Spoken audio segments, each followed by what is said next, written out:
Assalamualaikum warahmatullahi wabarakatuh.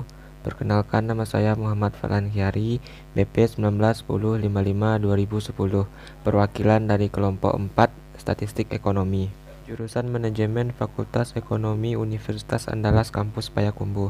Kelompok 4 yang beranggotakan: pertama Anissa Nabilah Marfi, yang kedua Bima Hidayat, yang ketiga saya sendiri, yang keempat Nadia Tika Sabatia, dan yang kelima Putri Muharani. Baiklah, pada kesempatan kali ini saya akan membahas chapter 16, yaitu yang berjudul Time Series and Forecasting. Analisis time series. Analisis terhadap data histori diperlukan untuk melihat tren-tren yang mungkin timbul. Analisis juga perlu menganalisis apa yang terjadi di balik tren-tren angka tersebut. Data historis perusahaan sebaiknya juga dibandingkan dengan data historis industri untuk melihat apakah tren suatu perusahaan bergerak relatif lebih baik terhadap tren industri. Selanjutnya, yaitu beberapa perubahan struktural yang perlu diperhatikan.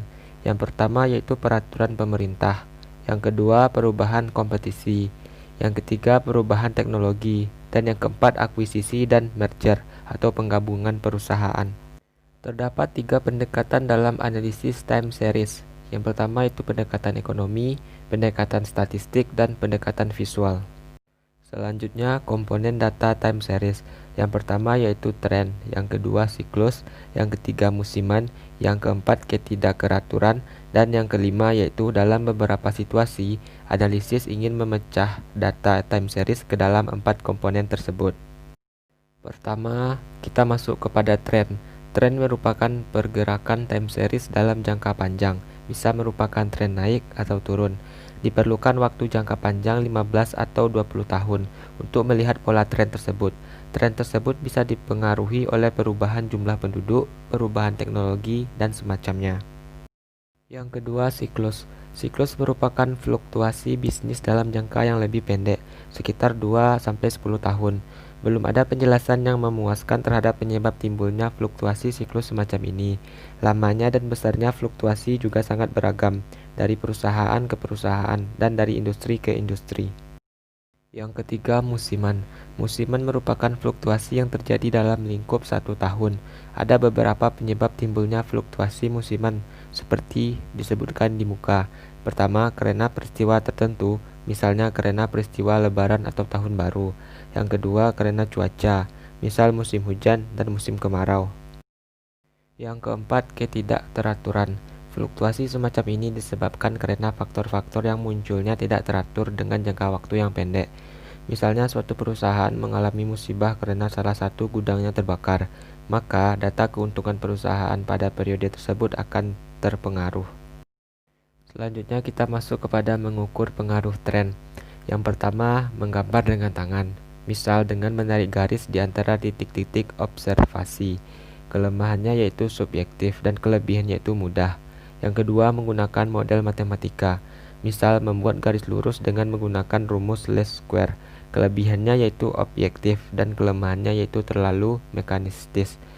Yang ketiga, bagaimana jika tren yang non-linear, tren tidak selamanya lurus. Kita masuk kepada analisis siklus.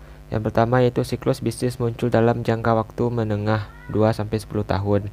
Yang kedua, pengaruh siklus bisa dilihat dengan persentase tren yang dirumuskan sebagai berikut. Dapat dilihat pada layar. Yang ketiga yaitu di mana Y merupakan data tahunan yang sesungguhnya dan YT merupakan data tren yang dihitung berdasarkan persamaan tren. Selanjutnya, analisis musiman.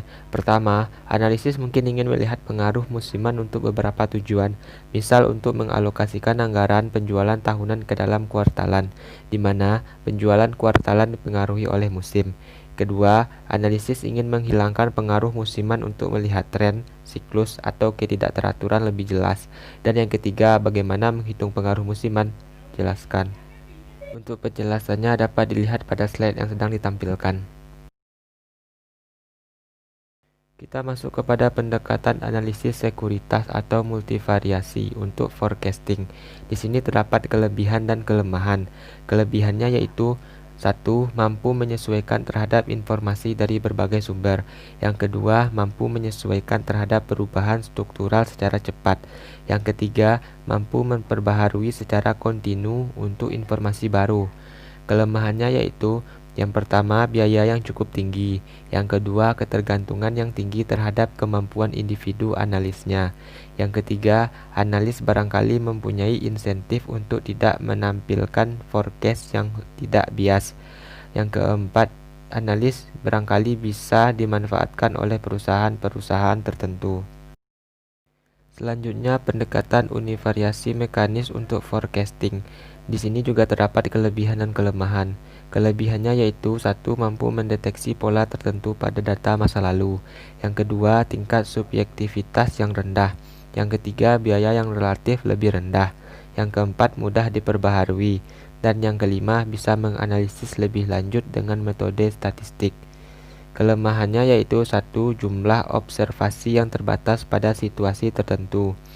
Yang kedua, laporan keuangan barangkali tidak memenuhi asumsi-asumsi yang diperlukan dalam analisis statistik. Yang ketiga, sulit mengkomunikasikan hasil analisis kepada luar, terutama dalam hal metodologinya.